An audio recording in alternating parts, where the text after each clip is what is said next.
nós somos um casal cheio de filhos, não é?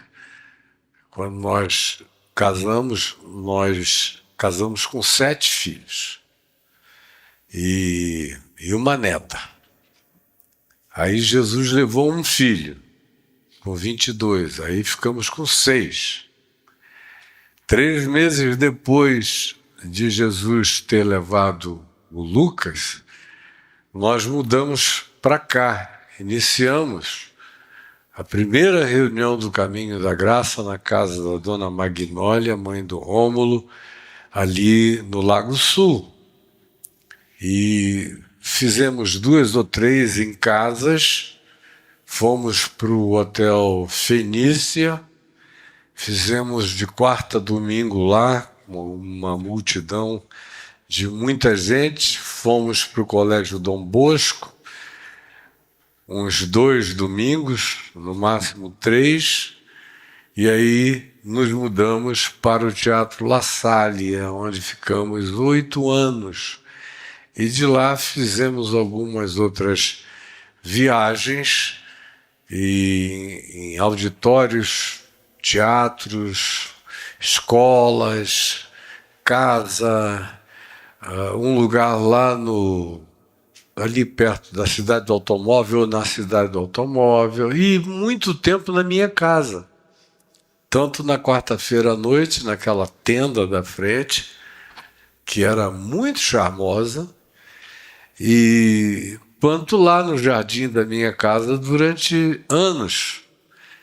Nós fizemos tanto as quartas-feiras, como, aliás, todas as segundas, com o Cabra Macho Sim Senhor, e a Adriana com as mulheres lá dentro, e toda quarta era o Caminho do Discípulo, e foi uma quantidade enorme, são 6 tomos de livros, o Caminho do Discípulo, feitos lá em casa, e aos domingos, quando vinha gente de todos os lugares e enchia aquelas ruas todas da vizinhança, e a gente lotava o jardim, botava telão, botava monitor para todo mundo assistir, e nunca tivemos um lugar próprio. A gente tem vivido como a filosofia original do caminho, sem essa preocupação com uma fixidez em lugar nenhum.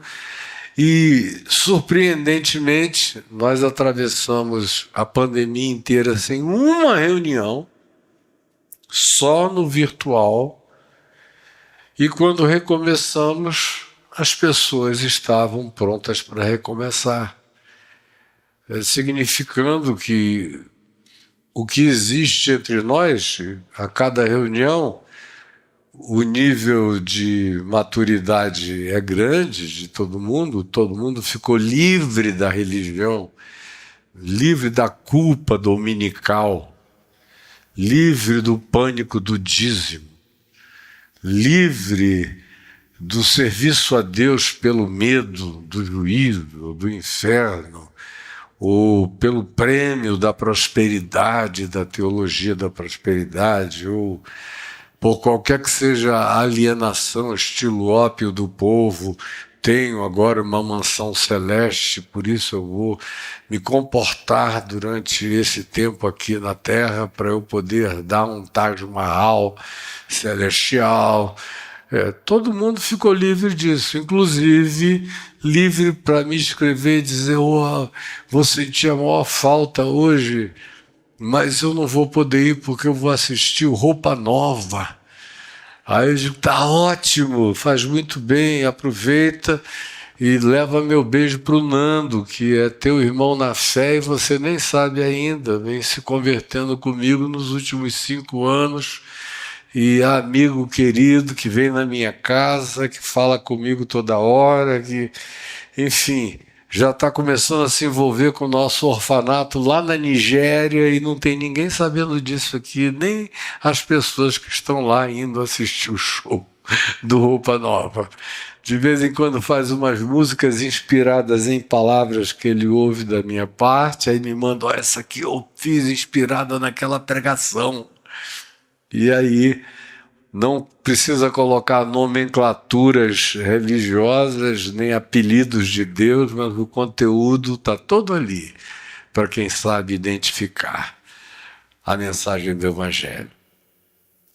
Dito isto, e aparentemente foi só um apêndice premeditado, introdutório, desconectado de qualquer coisa que venha na sequência, não foi. Eu estou querendo, e eu falei o que falei, por causa do que eu vou dizer a vocês daqui para frente. Porque isso põe uma questão para nós. E a questão é como viver e servir a Deus no mundo. Porque a nossa vocação é mundana. É para servirmos a Deus no mundo, não num outro paralelo, que é como em geral o cristianismo propõe. Você passa com raiva pelo mundo de segunda a sexta-feira.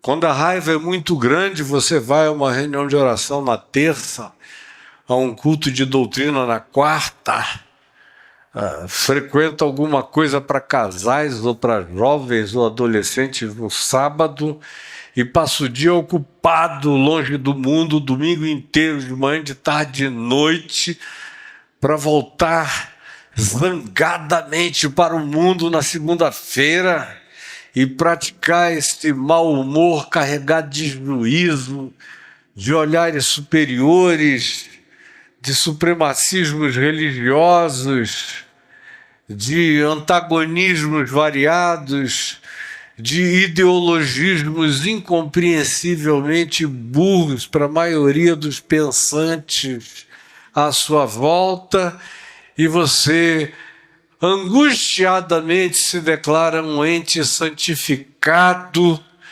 servindo ao Senhor zelosa, intensa e reverentemente, como a maioria de nós assim já fez e assim já foi, durante anos e anos da vida.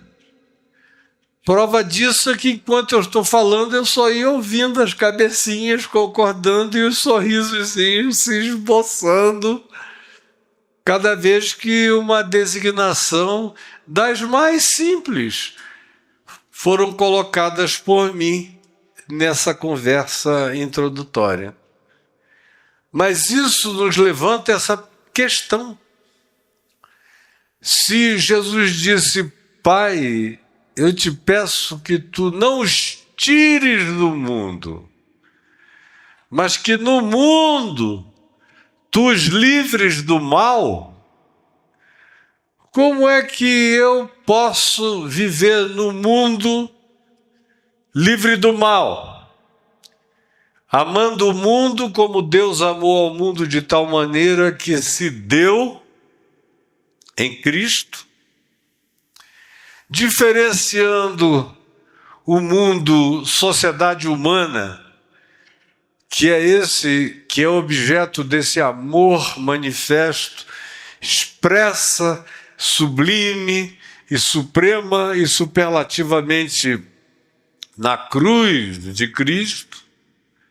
Como eu diferencio isso das demais expressões de mundo que aparecem no Novo Testamento, frequentemente com palavras diferentes no texto grego, mas que nas traduções para o português, tudo acabou sendo transliterado ou traduzido ou colocado como mundo, uma única palavra. Aí o crente enlouquece, porque de um lado Deus amou ao mundo, João 3,16, e ele decora isso. De um outro lado, o próprio João, de João 3,16, na primeira epístola dele, diz, filhinhos meus, Não ameis o mundo, nem as coisas que há no mundo. Pois se alguém amar o mundo, o amor do Pai não está nele. Aí o crente diz, mas Deus ama o mundo e eu tenho que não amar o mundo, praticamente odiar o mundo. Ao mesmo tempo vem Paulo e diz, pois tudo é vosso. Seja o mundo é vosso. Sejam as coisas do presente ou as coisas do porvir, seja a vida, seja a morte, tudo é vosso e tudo foi criado por amor de vós. E aí, além de uma dicotomia, o indivíduo entra numa tricotomia e daí começa um processo meio esquizofrenizante, porque ele não consegue saber se ama o mundo, odeia o mundo, despreza o mundo, considera o mundo, vive no mundo ou se ausenta do mundo, enfim, o que é para ele fazer com esse mundo? Para complicar, ainda vem Jesus e acrescenta, vós sois o sal do mundo. Da terra é do mundo, assim como vós sois a luz do mundo. Porque a terra e o mundo significam a mesma categoria. A relação de cada um de nós com a totalidade da cognição coletiva da sociedade humana. E a ênfase enorme de amar o cosmos como criação de Deus, que está traduzida no nosso Novo Testamento também como mundo. Aí, se eu odeio o mundo, eu corto as árvores. Aí eu digo a porcaria dessa árvore. Falando um português vernacular, lindo. Diferente do que autoridades já falaram, designando as pobres árvores. Que são objetos do interesse dos lunáticos ambientalistas, como eu vi o presidente americano falar ontem à noite. E nós não vamos cortar as nossas árvores, porque os pastores que estão ao lado deles só consideram o mundo tudo aquilo que aconteça envolvendo o pênis, a vagina e o ânus no ambiente externo à igreja. Praticamente o mundo cabe nessa tríade. Tudo que interessa à Trindade está dentro dessa tríade. E as demais coisas, chacinas, massacres, etnicídios, genocídios, afrontas, fome, morte, tudo isso é apenas culpa dos pobres que são preguiçosos e não aprenderam com os nossos ricos a ganhar dinheiro e nem fizeram cursos de teologia da prosperidade e não abraçaram ainda a teologia do domínio. É como a maioria de todos os demais, teoricamente, da mesma família que vocês um dia foram e que por algum traço da misericórdia de Deus ainda o são, mesmo que fazendo só um overlapping na beiradinha da identificação, ensinam, protagonizam e praticam, e não é o que Jesus pede de nós, porque em Jesus tudo está muito claro. A sociedade humana é para ser amada. O mundo que é para ser odiado, é aquele que esfria o amor e promove a iniquidade e a maldade. E o cosmos criado por Deus é para ser preservado, amado, entendido, cuidado e visto como expressão da graça e do amor de Deus. E aí eu paro aqui, termino e digo: vão em paz, irmãos, até domingo, sem ser o próximo o outro, com a graça de Deus, porque eu já falei tudo que eu deveria falar hoje. Mas a perguntinha continua insistindo: como é que a gente vive no meio dessa confusão inteira, a missão de sermos gente de Deus nesse mundo onde tem coisas para nós amarmos e protegermos e cuidarmos, e há significados, valores, imposições, construções, ideologias e fabricações as mais variadas, que é para a gente delas se afastar, discernímo-las a fim de não sermos por elas tragados. Como é que a gente aprende isso? E aí eu quero ser muito breve daqui para frente, já que eu não fui até agora nessa introdução, quero ver se pelo menos na conclusão o serei. E quero dizer apenas 3 coisinhas em Romanos, no capítulo 12,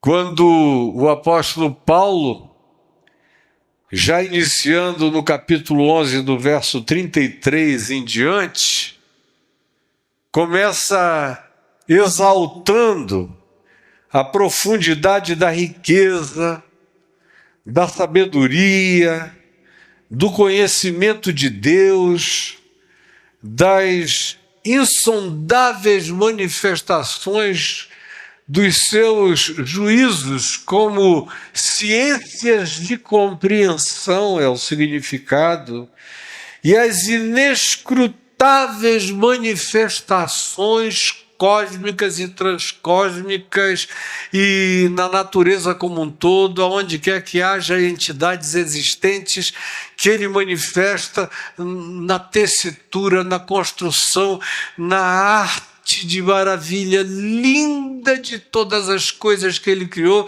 na simetria que transcende qualquer inteligência artificial das mais avançadas, ficará sempre no melhor e maior avanço aquém da possibilidade da compreensão desse fenômeno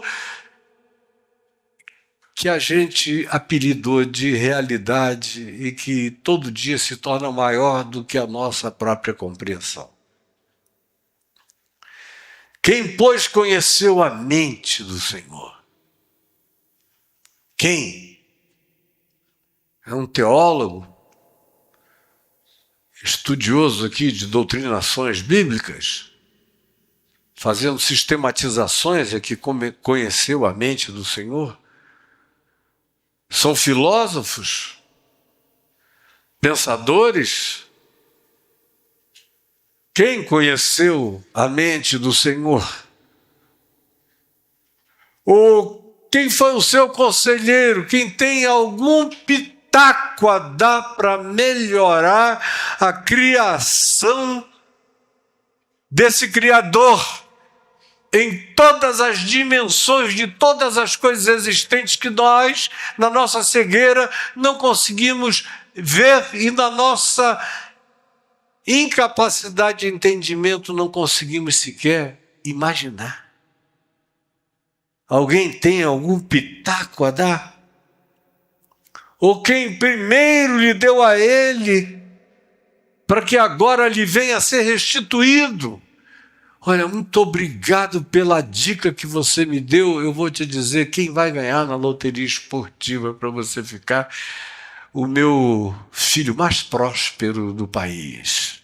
Porque eu devo isso a você, meu filhinho crente do coração. Porque dele, e por meio dele, para ele, são todas as coisas. Não tem nada que não seja dele, que não tenha vindo dele, que não seja para ele, e que não seja nele, que não exista para ele e nele. São todas, que no grego significa exatamente a mesma coisa que em português. Todas as coisas. A ele, pois, a glória eternamente. Amém. E aí, depois de dizer isso, é que ele ensina a gente, querendo, por assim, nos deixar claro que sem esse transfundo, sem essa pré-compreensão, que é mais do que uma teologia ou uma cognição, é uma totalização de um complexo que foi expresso como mandamento original quando se disse: ama o Senhor teu Deus de todo o teu coração, de toda a tua mente, de toda a tua alma, com toda a tua força e com todo o teu entendimento. E ama o teu próximo como a ti mesmo. Porque isso assambarca e é a sinapse universal de tudo que tem significado para Deus, relacionado a entes conscientes e pessoais como eu e você. Sem essa compreensão, sem sermos invadidos pela inalcançabilidade de Deus, pela inacessibilidade humana a Deus, pelos meios e vias próprios e pessoais, sem a certeza de que Deus não está disponível a nenhum capricho e por nenhuma mecânica, via ou ritual que eu possa realizar, nada vai contê-lo, prendê-lo ou fixá-lo à minha disposição. E sem que eu não carregue na alma a certeza de que todas as coisas foram feitas por amor de mim e que eu sou filho desse amor, não somente eu, mas todas as criações dos elementos subatômicos mais indiscerníveis, como esse que se achou agora, 15 dias atrás, desconhecido, que é invisível e que é onde a matéria aparentemente, por enquanto, começa a aparecer e a emanar, é de um ente subatômico praticamente sem nome ainda, que só é visibilizado pelos recursos ultra subatômicos e nanoquânticos na sua verificação do mínimo possível, e que só aparece quando se move numa direção.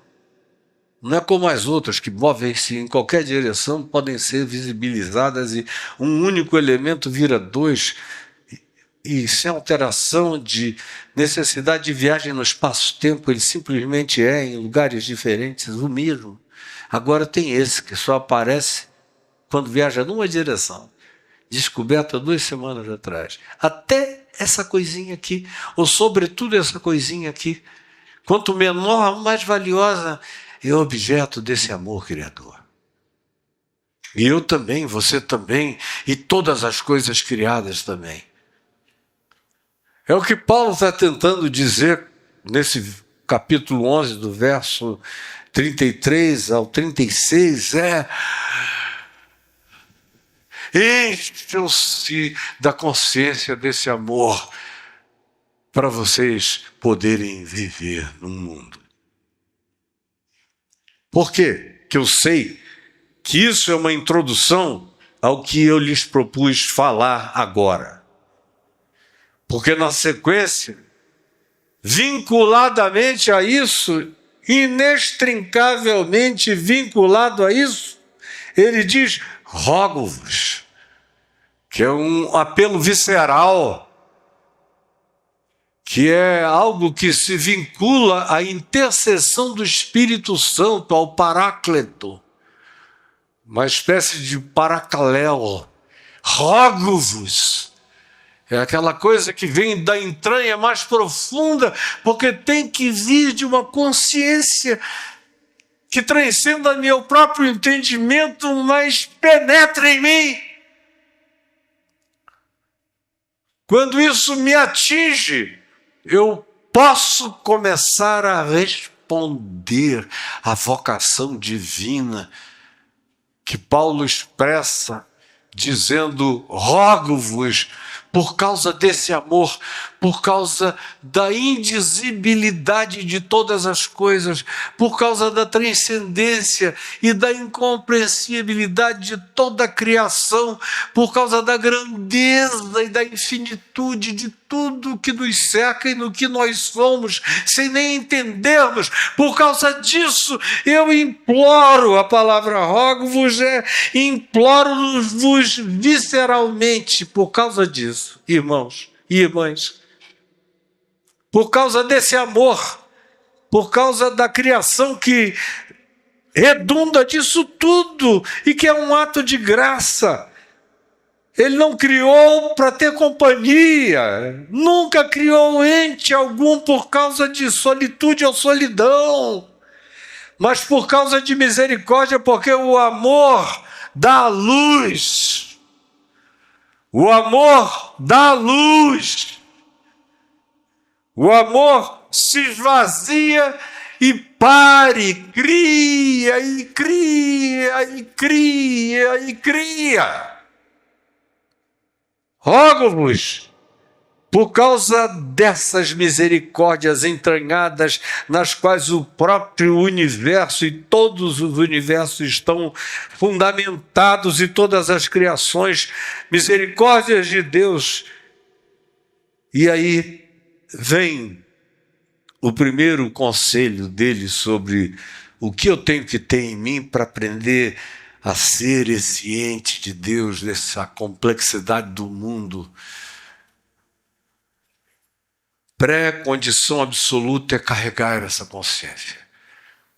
E essa consciência precisa produzir minimamente 3 práticas em mim. A primeira é: por causa disso tudo, eu imploro que vocês apresentem os seus corpos por sacrifício vivo, santo e agradável a Deus, que é o vosso culto racional. Ele puxa a gente para uma dimensão onde chega o teto dele mesmo, Paulo, e bate ali, diz: daqui eu não passo. Quem é que vai entender? Eu já me arroguei a falar até aqui só perguntando e afirmando nas minhas perguntas as impossibilidades de que qualquer ser humano tenha as respostas. Mas até para fazer perguntas a respeito disso, eu bati no teto.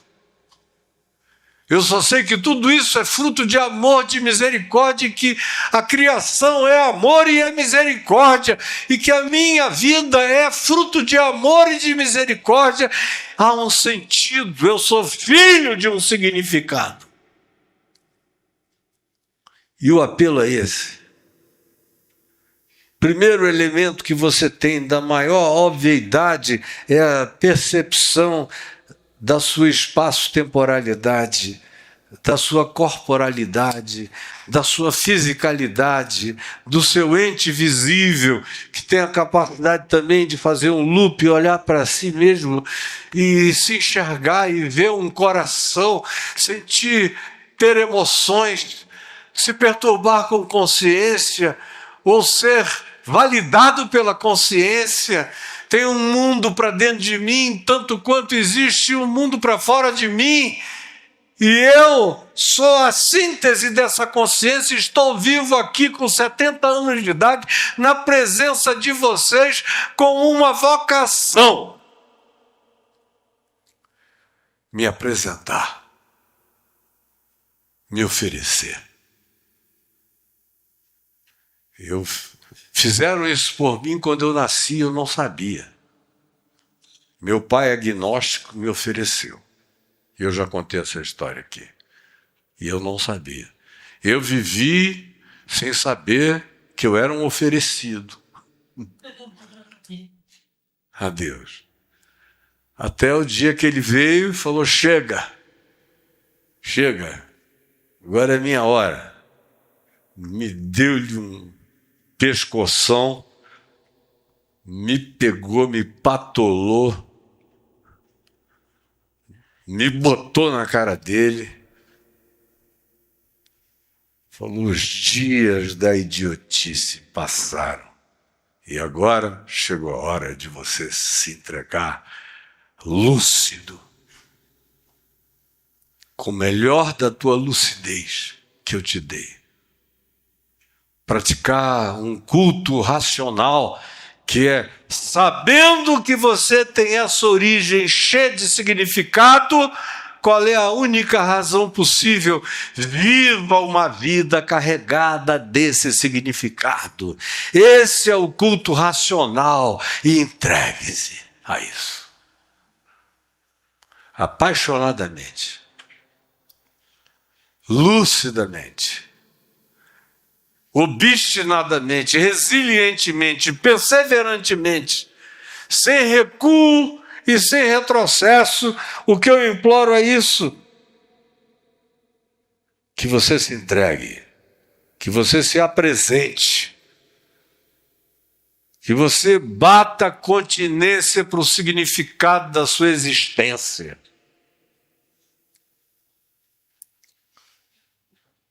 E traga o seu ser como um sacrifício, que quando se usa essa palavra, na maioria das vezes, a gente pensa em grande esforço esmagador, podendo chegar até a letalidade ou a morte, de tanto esforço e de tanto desprazer, de tanta agonia. É assim que a gente pensa em sacrifício. Mas Paulo está falando aqui de uma oferenda existencial permanente. O sacrifício da minha alegria. Como ontem eu e a Adriana, que estamos aqui, o Tiago, estávamos ali vendo o nosso netinho lutar no primeiro campeonato de jiu-jitsu dele. Não dá mais para chamar de netinho. Aquele molecão que está parrudo, casca grossa, vai ficar cada vez mais. Estávamos todos lá, no maior culto de alegria, porque, meu Deus, nosso neto, filho dele e da minha filha, que a gente viu ser entretecido, crescer, correndo no jardim daquela casa para lá e para cá, quanta vida, quanta memória, quanto tudo, uma alegria oferecida ao Senhor. Tanto quanto os nossos choros, todas as nossas gratidões, todas as nossas perplexidades, todos os nossos cafundés, tanto quanto todas as nossas dores, é apresentar tudo. Os nossos ganhos, as nossas perdas, a nossa juventude, o vigor da nossa adultez, a nossa velhice, a nossa vida, a nossa morte. Corpo, existência espaço-temporal, linearizada aqui entre o berço e a sepultura. Peguem tudo isso e coloquem diante de Deus como uma expressão única e irretirável, permanentemente posta diante dele, como uma entrega viva, não morta, cheia de vida, com tudo que minha vida puder ser, em qualquer circunstância do escopo da vida, tudo viajando por dentro dessa consciência. Eu sou filho do amor eterno, a minha vida, portanto, carrega significação a ser vivida e revalidada todos os dias pelas práticas da minha existência aqui no corpo, no espaço-tempo, na história, na existência. Sacrifício vivo, sacrifício santo. Não é santarado, é santo, que significa separado para. Não é alienado de, é atravessando tudo, um ente que está no meio de tudo, mas que atravessa tudo incontaminável cada vez mais, porque a mente sabe de onde veio, o que está fazendo aqui, para onde vai e qual é o significado validatório da sua existência. Vivo, santo e agradável. Eis aí o meu filho amado, a minha filha amada, em quem eu me comprazo. É o que eu, em Cristo, sei que Jesus diz a meu respeito todo dia por causa de Cristo, e o que também eu digo a Ele todo dia por causa do que já está feito, que me justifica, me cobre, me aperfeiçoa e me torna lindo aos olhos dEle, que por causa daquilo que Jesus fez, imputou e atribuiu a mim, eu dei um fruto diário que melhore cada vez mais, como o vinho de Caná da Galileia, de modo que nos últimos dias da minha vida todo mundo diga: tu serviste primeiro. Todos guardam e servem primeiro o bom vinho, tu, porém, guardaste o bom vinho agora para o final dessa festa. Todo dia eu peço para ficar mais gostoso, mais bonito, mais cheio de Deus, mais de acordo com o sentido da absorção que eu sofrerei quando me tornar um com Cristo Jesus. Essa é a primeira consciência que eu tenho que ter aqui, essa entrega. Isso não pode ser claudicante, ora sim, ora não, eu vou, eu não vou. Cara, entrega ou larga de vez. Mas não brinca disso, porque isso emana de uma fonte de consciência eterna, de uma lucidez que está para além de toda compreensão em qualquer dimensão do universo. Eu sou filho desse absurdo amoroso que me escolheu e eu me ofereço a Ele vivo, santo e bonito e agradável e feliz e grato todos os dias da minha vida, sejam eles tantos quantos sejam. A segunda palavra que Paulo nos ensina aqui é inconformidade. A primeira é entrega. Entregue-se. A segunda é você se entrega a Deus para poder ser absolutamente inconformado com esse aeon, com esse século, com esse sistema. Parece um paradoxo, mas não é. Quanto mais eu me ofereço, mais eu sou felicitado pela carga dessa gravidez de estar tendo Cristo sendo formado em mim até que Ele ecloda de mim na metamorfose eterna e eu me torne como Ele. Essa é a minha vocação e a sua. Agora, paradoxalmente, aqui, vivendo entre o berço e a sepultura, eu sou um inconformado. Carrego uma inconformidade essencial. Eu não concordo com a destruição da natureza. Eu não concordo com que 1% do mundo detenha 65% do que poderia alimentar o resto do planeta que dorme com fome. Eu não me conformo que quem tenha muito dinheiro possa ter acesso a todos os bens de ciência, de salvamento possíveis no planeta, enquanto todos os demais seres humanos, por não terem acesso a realidades monetárias mínimas, tenham já a continuidade da sua existência designada para uma morte prematura. Eu não me conformo. Que uma pessoa só determine no planeta o destino de 8 bilhões e meio de outras. Eu não me conformo com essas anomalias monstruosas, com esse mundo de nefilins, de gigantes perversos que querem dominar a alma humana, destroem a terra, querem manipular teus pensamentos, estão colocando dinheiro em ciências de manipulação do pensamento inconsciente da coletividade. Eu não me conformo. Não me conformo com o nome de Jesus sendo usado o tempo todo na validação de obras que seriam totalmente adequadas se indicadas como sendo produções e frutos de Baal,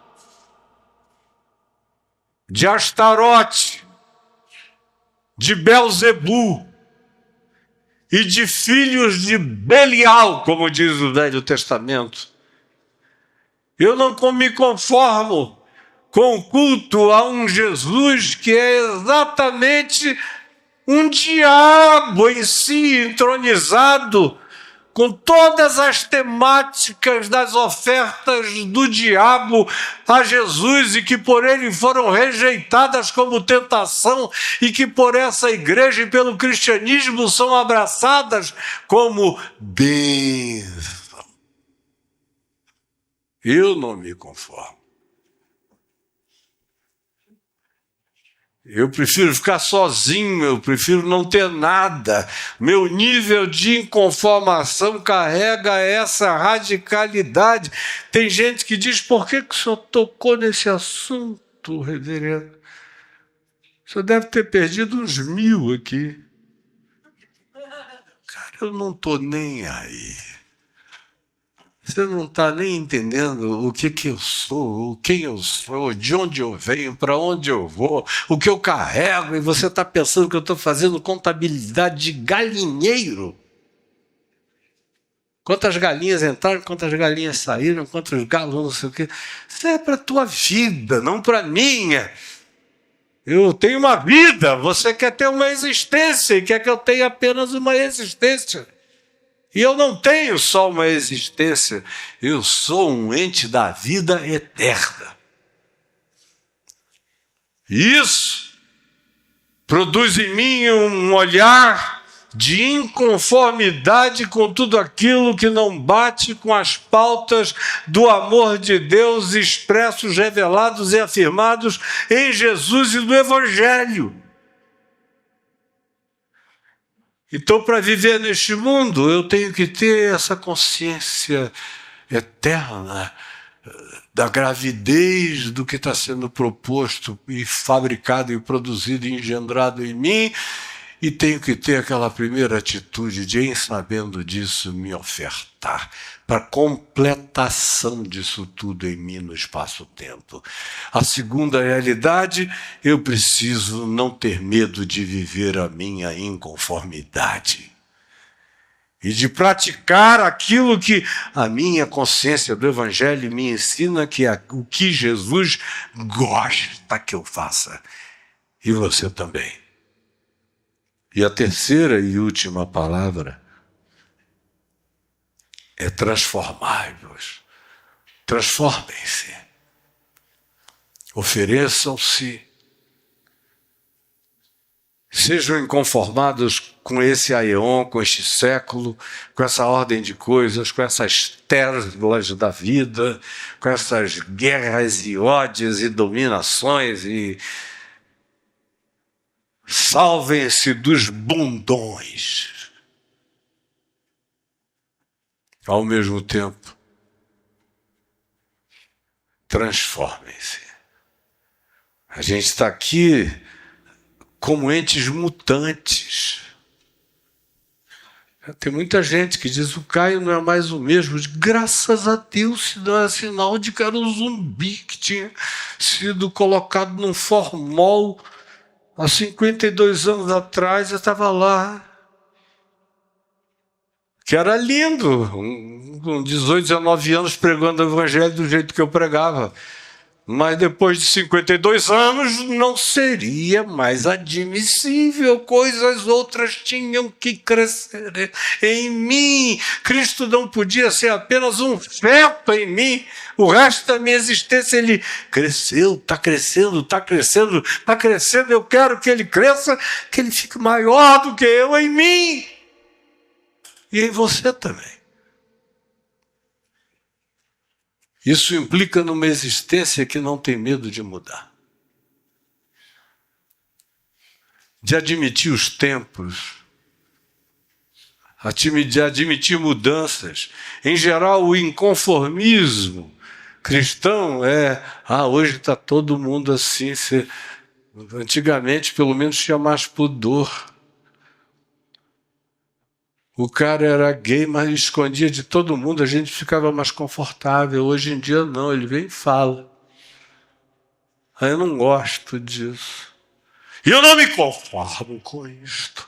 Eu vou odiar isso até o último dia da minha vida.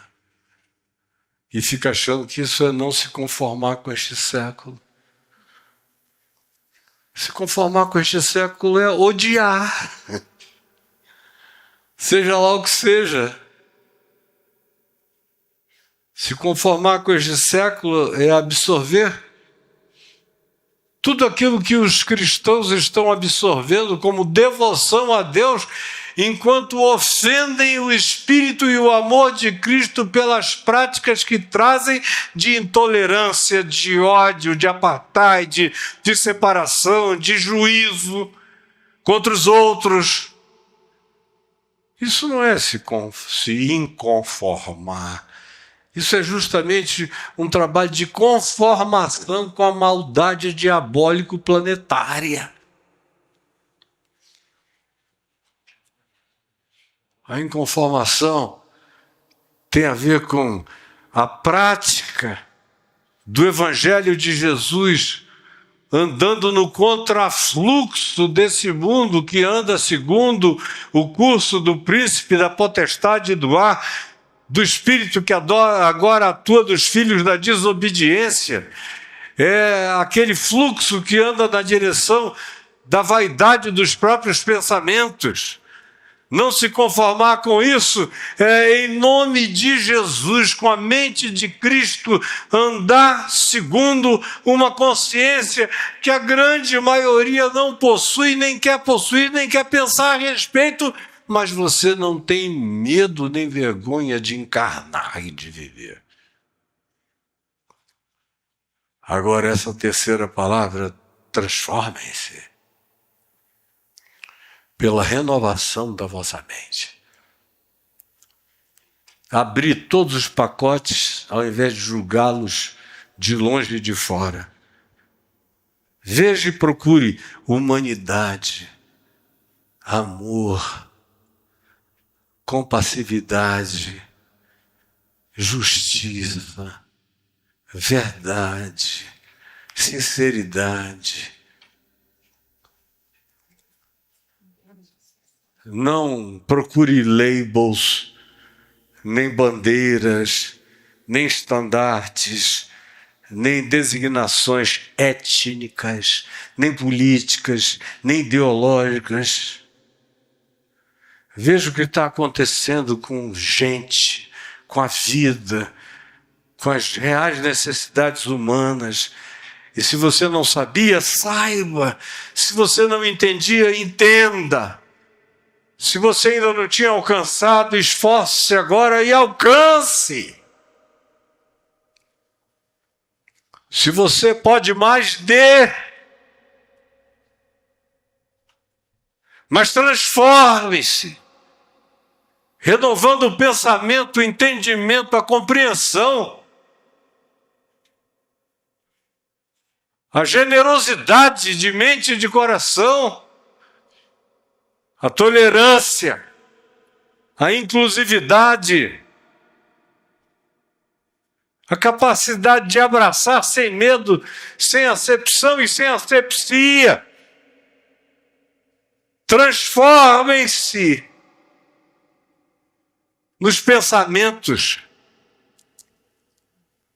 Tem coisas a serem rejeitadas pela minha inconformação e coisas a me ensinarem pela própria dinâmica da evolução dos seres humanos, pois todos são objeto de uma ação de Deus, saibam ou não saibam, porque todas as coisas foram criadas por Ele, para Ele e dele são. Então, eu tenho mais a saber do que cabe num livro. Eu tenho muito mais a saber do que cabe em qualquer ciência. Eu ando todo dia buscando manter a minha mente aberta para entender o tempo, o espírito, o timing dessa era, compreender os dias, fazer uma leitura escatológica dos acontecimentos, ver o que cada coisa pode projetar para outra, o que aguarda as pessoas no futuro, incluindo os meus filhos, netos e todos vocês a quem eu amo e as gerações vindouras. Isso acontece quando eu não tenho medo de transformar a minha mente, não para enxergar apenas coisas negativas, mas também para ficar cheio de realidades propositivas da graça de Deus e de saída.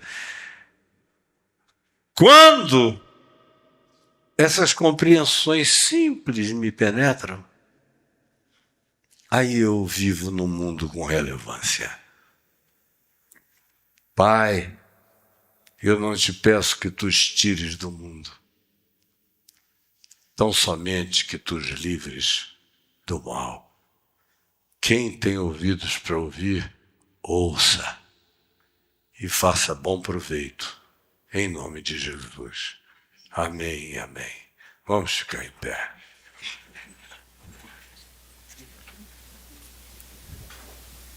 Pai nosso que estás nos céus, santificado seja o teu nome. Venha o teu reino, seja feita a tua vontade, assim na terra como nos céus. O pão nosso de cada dia nos dá hoje. Perdoa as nossas dívidas, assim como nós perdoamos os nossos devedores. E não nos deixes cair em tentação, mas livra-nos do mal, pois teu é o reino, o poder e a glória para sempre. Amém. E que o Senhor nos abençoe e nos guarde. Que o Senhor faça resplandecer o seu rosto de graça e amor sobre nós. E que o Senhor, em levantando sobre nós o seu rosto, nos encha de paz e do Espírito Santo e de alegria para vivermos o Evangelho de Jesus e essa ambição santa de praticarmos a mente de Cristo na totalidade da nossa vida. Em nome de Jesus. Amém. Amém e amém.